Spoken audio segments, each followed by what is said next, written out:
Shalom, selamat pagi Bapak Ibu, saudara-saudari yang dikasihi Tuhan. Senang sekali pagi hari ini kita dapat berjumpa kembali. Mohon maaf oleh karena situasi, kondisi yang tidak memungkinkan untuk kita ibadah secara onsite, maka saya buat secara online kembali untuk hari-hari ini karena ada beberapa jemaat juga yang mengalami sakit. Bersyukur pada Tuhan, Tuhan baik dan Tuhan terus menolong kita. Dan sebelum kita mendengar firman Tuhan, mari kita mau berdoa terlebih dahulu. Bapa di surga, terima kasih pagi hari ini kami mendapat kesempatan lagi untuk merenungkan, mendengarkan firman Tuhan. Biarlah firman Tuhan akan menuntun kami, membimbing kami, membuat kami semakin mengerti, memahami apa yang menjadi rencana dan kehendak Tuhan dalam hidup kami. Sehingga hidup kami makin hari, kami makin berkenan, sementara kami menunggu kedatangan Tuhan, hidup kami makin disempurnakan, disucikan, dikuduskan, makin layak di hadapan Tuhan. Terima kasih, urapi kami, hamba-Mu yang terbatas untuk menyampaikan isi hati Tuhan yang tidak terbatas ini. Sehingga kami pagi hari ini diberkati lagi oleh Tuhan. Terima kasih Bapa, dalam nama Yesus Tuhan, Juru Selamat kami sudah berdoa. Amin. Shalom. Bapak Ibu yang kasih Tuhan, pagi hari ini saya ingin berbicara tentang kekhawatiran dalam hidup. Siapakah di antara kamu yang karena kekhawatirannya dapat menambahkan sehasta pada jalan hidupnya? Demikianlah firman Tuhan dalam Lukas 12 ayat 25. Saya ulangi lagi, siapakah di antara kamu yang karena kekhawatirannya dapat menambahkan sehasta pada jalan hidupnya? Dalam bahasa Indonesia masa kini dikatakan kata jalan hidup itu memperpanjang umur biarpun sedikit. Artinya orang yang hidup di dalam kekhawatiran adalah orang yang sebetulnya tidak akan panjang umurnya. Dia akan hidup terus dalam ketakutan, kecemasan. Ya. Nah, Alkitab mengatakan siapa di antara kamu yang khawatir itu bisa menambah sehasta saja pada jalan hidupnya. Artinya dengan kata lain, kemungkinan besar yang dimaksudnya adalah kita akan menjadi orang-orang yang cepat meninggal. Nah, rasa khawatir itu timbul saat seorang melihat keadaan di sekitar yang tidak dapat memberikan harapan untuk hidup lebih baik. Siapapun orangnya, kita bisa pernah mengalami kekhawatiran, apalagi hari-hari ini. Ya, kita tahu bahwa banyak orang yang kena COVID, ya. Bahkan sekarang ini begitu batuk, flu, ya, panas dan sebagainya, langsung mungkin PCR, COVID, isoman, ya. Nah, khawatir, ya. Tetapi kita tidak perlu khawatir. Di hari-hari ini banyak orang khawatir akan masa depannya. Berapa lama lagi bencana pandemi yang terjadi. Ya. Bahkan sekarang ini bukan lagi Delta, Omikron. Harga kebutuhan semua naik. Bahkan di pasaran minyak goreng sulit didapati dengan harga yang standar mungkin 14.000. Orang tua khawatir tidak mampu membayar anaknya sekolah. Sekarang makin dengan secara online itu biaya besar karena persiapannya ada pulsa, harus beli laptop, beli dan sebagainya ya.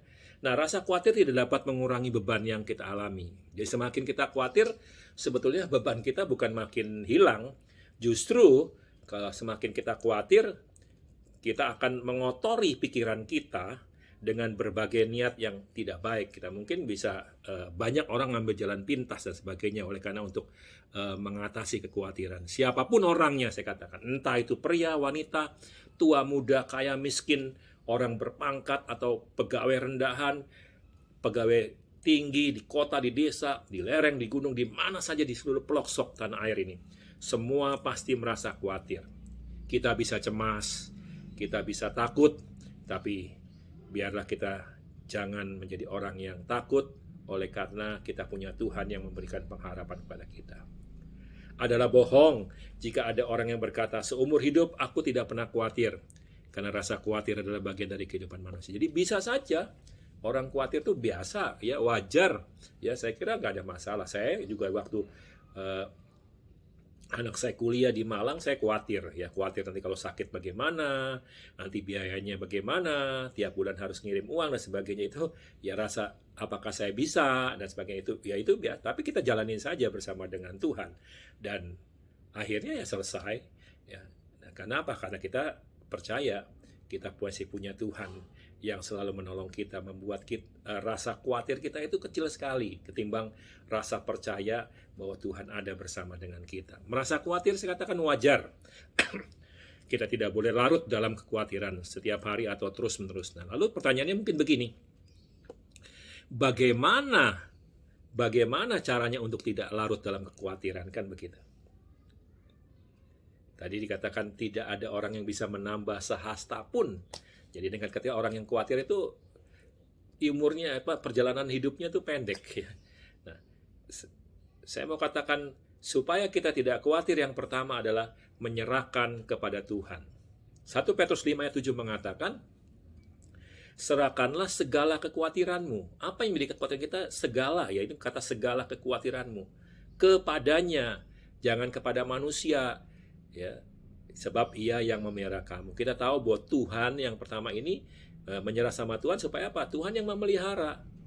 Tuhan tidak pernah kehabisan cara. Tuhan tidak pernah kehabisan akal. Tuhan tidak pernah kehabisan metode untuk menolong saudara dan saya. Membangun kekaripan dengan Tuhan setiap hari. Itu yang membuat kita menjadi tidak khawatir. Karena kehadirannya itu melenyapkan kekhawatiran dan membuat kita penuh dengan damai sejahtera. Itu sebabnya kata Matius 6:33-34 dikatakan, tetapi carilah dahulu kerajaan Allah dan kebenarannya, artinya temukan Tuhan, maka semuanya akan ditambahkan kepadamu. Ayat 34-nya, sebab janganlah kamu khawatir akan hari esok, karena hari besok mempunyai kesusahannya sendiri. Kesusahan sehari cukuplah untuk sehari. Jadi nah ini kesusahan sehari cukup sehari. Jadi kita diajari oleh Tuhan untuk tidak khawatir. Setiap kali ya malam mau istirahat, kita berdoa, menyerahkan semua sama Tuhan. Nah, kita tidak larut dalam kekhawatiran. Nah, ini akan merugikan diri kita sendiri. Kita tidak akan bertumbuh dan maju, bahkan keadaan kita akan semakin buruk. Sebabnya kita mau supaya menyerahkan. Kesusahan sehari cukup sehari sudah. Hari besok lain lagi. Tuhan punya rencana yang lain dan kita percaya itu Tuhan baik. Bahkan Mazmur 56 ayat 9 mengatakan, Mazmur 56 ayat 9 mengatakan, sengsaraku engkaulah yang menghitung-hitung. Air mataku kau taruh ke dalam kirbatmu. Bukankah semuanya telah kau daftarkan? Jadi Tuhan tahu apa yang menjadi pergumulan kita, apa yang menjadi segala kesukaran kita, kesulitan kita, masalah kita, Tuhan tahu ya. Oleh karena itu kita perlu ya mengerti hal ini sehingga kita betul-betul menyerahkan sama Tuhan. Nah, kita sering memang merasa takut karena kita suka sekali menghitung-hitung masalah, menghitung-hitung kesukaran kita, menghitung-hitung penderitaan kita ya. Kalau kita terus lakukan, kita akan semakin kecewa dan terpuruk. Dan sungguhnya kita tidak memiliki kuasa untuk menghitung-hitung masalah dan penderitaan kita. Nah, kita mau serahkan sama Tuhan. Biar Tuhan yang bertindak, Tuhan yang bekerja dengan cara Tuhan. Dan saya percaya Tuhan punya cara yang terbaik untuk menolong saudara dan saya pagi hari ini. Semakin kita menghitungnya, semakin kita menjadi lemah. Ketika kita berdoa dan menyerahkan seluruh beban hidup kepada Tuhan, ya mungkin dengan linangan air mata, dengan hati yang hancur. Ya. Bahkan dikatakan air mata kita telah Tuhan daftarkan. Artinya air mata kita telah ditampung dalam kirbat Tuhan. Dan ia hendak menggantikannya dengan berkat dan sukacita yang berkelimpahan. Ya. Hari-hari ini memang banyak ya khawatir. Ya, nanti bagaimana kalau ini, bagaimana kalau itu, nanti gimana. Ya, khawatir mungkin akan pekerjaan, khawatir mungkin akan masa depan, khawatir akan keluarga, khawatir masalah keuangan dan sebagainya. Semakin kita khawatir, semakin kita banyak yang kita daftarkan, kita tidak bisa melihat kebaikan Tuhan, pertolongan Tuhan, menyerahkan sama Tuhan. Ya, Tuhan tidak pernah berubah dulu, sekarang, sampai selama-lamanya. Dia pasti menolong saudara dan saya, dan Dia punya cara yang terbaik untuk menolong saudara dan saya. Karena itu, berhentilah menghitung-hitung dan milikilah iman yang teguh bahwa Tuhan sangat peduli dengan apa yang kita alami. Ya. Jadi Tuhan sangat peduli. Makanya dalam ada nyanyian mengatakan kan, Dia mengerti, Dia peduli persoalan yang kita hadapi, yang sedang kita alami.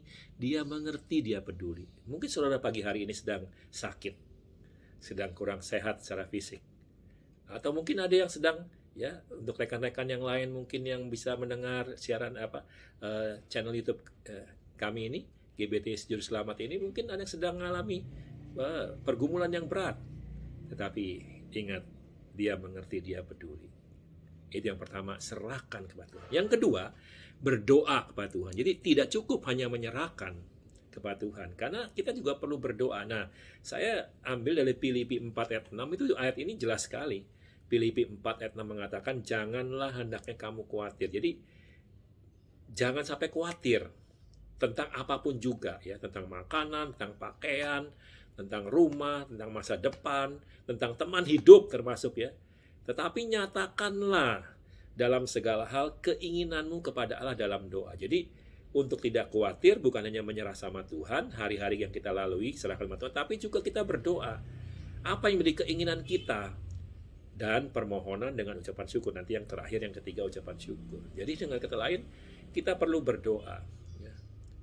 Tidak ada masalah yang terlalu sulit, tidak ada masalah yang terlalu sukar yang tidak bisa diselesaikan oleh kita, oleh karena kita mau berdoa datang sama Tuhan. Berdoa, ya, menyerahkan, ini bicara tentang persekutuan. Memang hari-hari ini kita memang diizinkan Tuhan untuk, ya, Tuhan izinkan adanya situasi yang kita harus alami, itu memaksa kita sebetulnya untuk kita lebih dekat kepada Tuhan, lebih punya hubungan yang akrab dengan Tuhan, karib dengan Tuhan.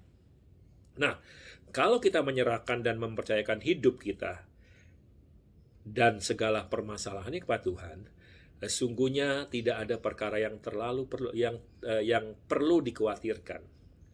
Sebab semua ada dalam kendali kuasa Tuhan, dan tidak ada sesuatu yang sulit baginya untuk bertindak menolong kita. Kita udah serahkan sama Tuhan, dan biar Tuhan yang bertindak. Ya. Satu ketika saya sedang memikirkan sesuatu, tengah malam, ya, saya di Surabaya di hotel yang berbintang, saya terbangun kira-kira jam 3 gitu.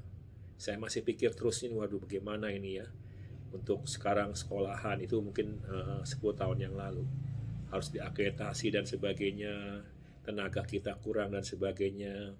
Ya, saya merasa, aduh, enggak. Saya bilang, saya sudah maksimal ini, melakukan semua apa yang saya bisa lakukan. Ya, tiba-tiba saya diingatkan, kerjakan apa yang kamu bisa kerjakan, selebihnya bagian Tuhan. Wah, saya dikuatkan itu. Sampai hari ini saya tahu ada bagian-bagian yang kita tidak bisa kerjakan. Ada bagian-bagian yang kita itu juga terbatas. Tapi Tuhan yang tidak terbatas, Dia akan mengerjakan bagiannya untuk menolong. Kenapa? Karena kita menyerahkan dalam permohonan kita segala keinginan, apa yang menjadi kerinduan kita, keinginan kita. Mungkin kita ingin sedang mengerjakan sesuatu proyek, atau kita dalam kehidupan ini apa yang kita sedang kerjakan.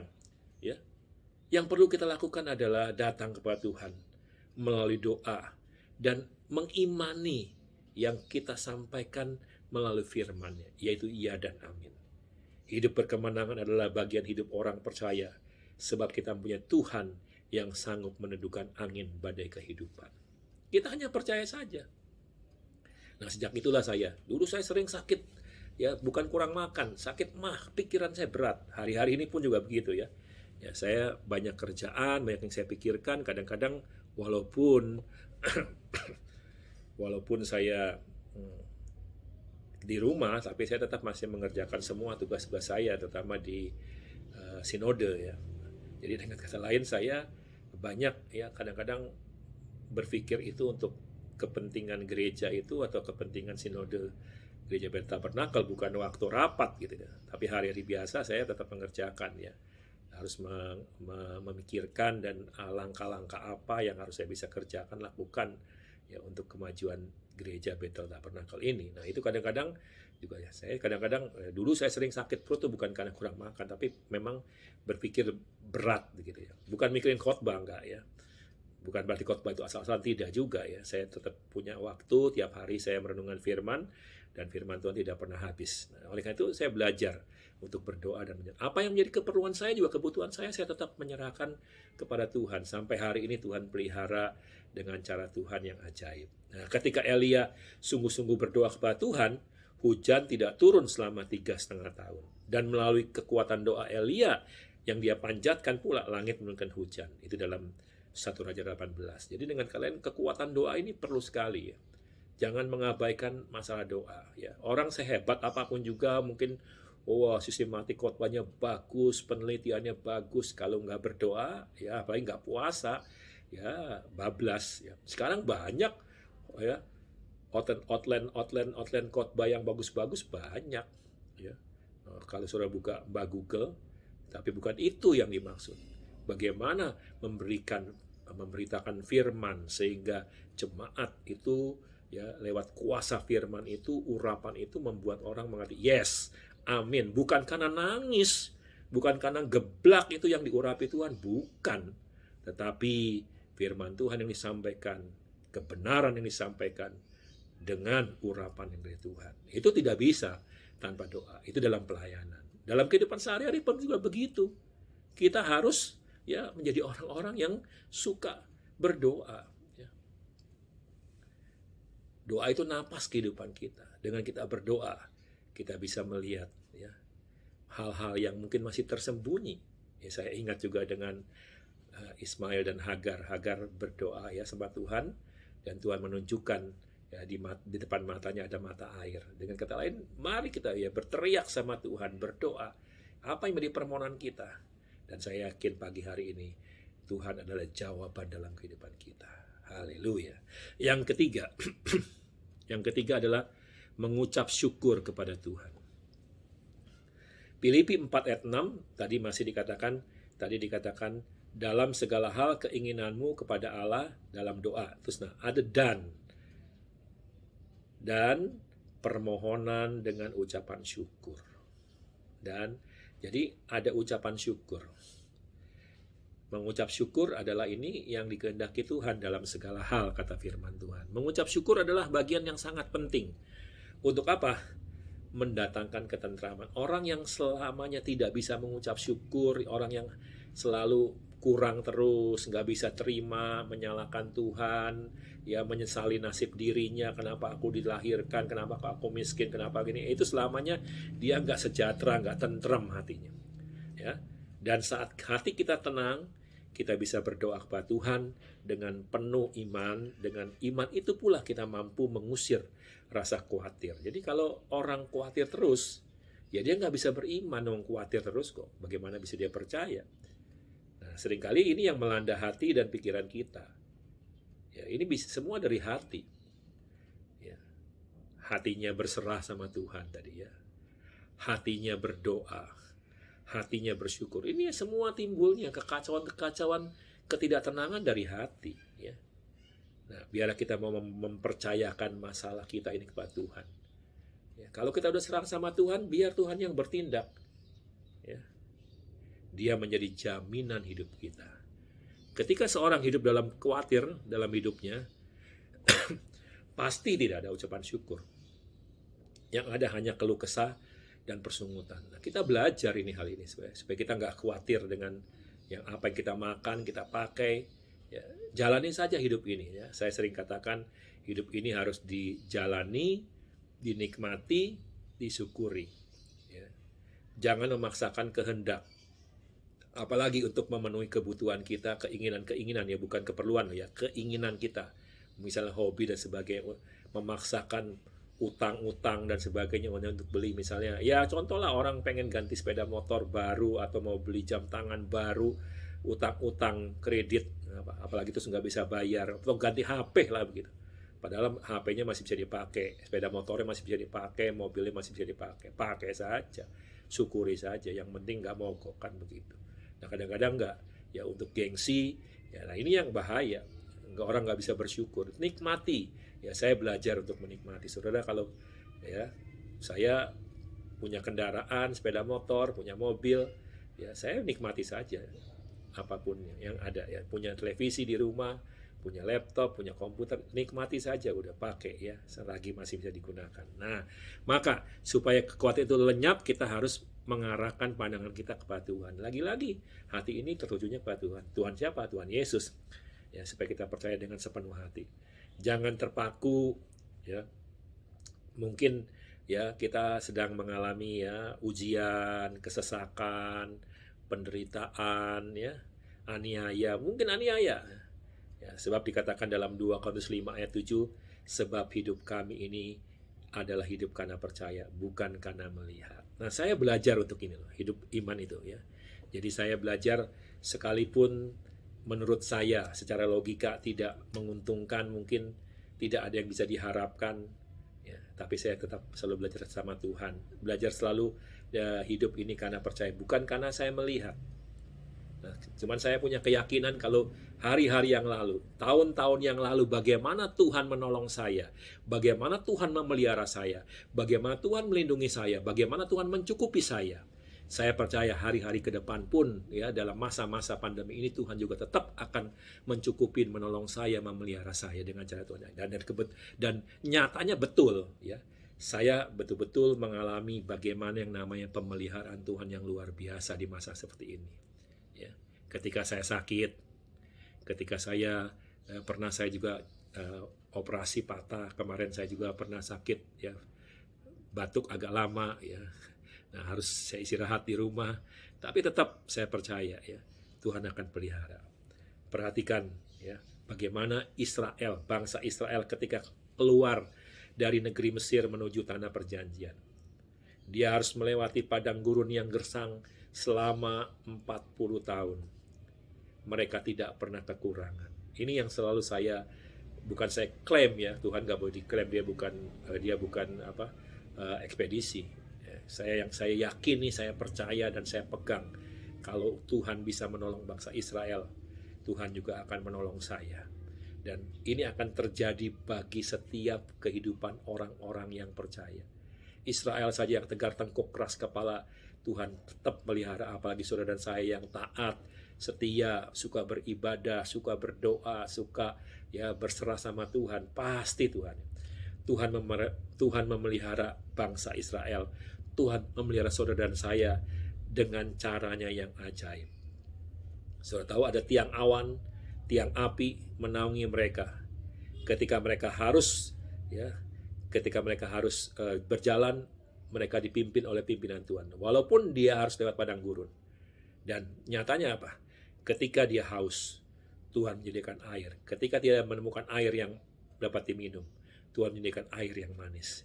Ketika dia lapar, Tuhan mengirimkan mana, roti dari surga. Ketika tidak ada daging, Tuhan kirimkan burung puyuh. Haleluya. Nah, biarlah pagi hari ini, mungkin saat ini kita sedang mengalami seperti yang dialami oleh bangsa Israel, itu berada di padang gurun. Ingatlah, Tuhan tidak pernah meninggalkan kita. Jangan lagi khawatir. Kita bisa khawatir, kita bisa cemas, kita bisa kecewa, kita bisa takut. Tetapi biarlah kita percaya Tuhan ada bersama kita. Dan caranya bagaimana? Kita berserah sama Tuhan, kita berdoa sama Tuhan, kita bersyukur sama Tuhan. Artinya kita tidak menyalahkan Tuhan. Kita mau nikmati apa yang menjadi bagian kita yang Tuhan sudah sediakan. Dan saya percaya kalau kita bisa bersyukur, nanti kita bisa menikmati apa yang menjadi bagian kita yang Tuhan berkati. Kita tidak akan pernah khawatir. Hari-hari berikutnya, sepanjang hidup kita, selama kita masih dapat kesempatan untuk hidup dalam dunia ini, Tuhan yang memelihara kita, Tuhan yang melindungi kita, Tuhan yang menjaga kita, Tuhan yang memberkati kita dengan cara Tuhan yang ajaib, yang kadang-kadang tidak pernah kita pikirkan. Seperti firman Tuhan mengatakan, apa yang tidak pernah dipikirkan yang tidak pernah dipikirkan, yang tidak pernah dilihat, tidak pernah timbul dalam hati, itu disediakan Tuhan. Bagi siapa? Bagi orang yang mengasihi Dia. Amin. Kiranya Tuhan memberkati kita dan kita akan berdoa. Bapa di surga, terima kasih buat firman-Mu yang telah menguatkan kami pagi hari ini. Memberkati semua jemaat Tuhan yang mendengar firman Tuhan ini dimanapun mereka berada. Tuhan berkati dalam rumah tangga, usaha, pekerjaan, dalam segala apa yang dikerjakan, dilakukannya, Tuhan memberkatinya. Dan Tuhan pelihara, Tuhan melindungi dengan cara Tuhan yang ajaib. Terima kasih Bapa, kami mengucap syukur untuk semuanya. Saudara-saudara, kekasih-kasih Tuhan, pulanglah, terimalah dan bawalah. Kiranya kasih karunia Tuhan Yesus Kristus dan kasih Bapa serta persekutuan dengan Roh Kudus menyertai kita sekalian mulai hari ini sampai Maranatha Tuhan kembali. Dalam nama Tuhan Yesus mohonkan doa berkat ini. Yang percaya berkata, amin. Tuhan memberkati.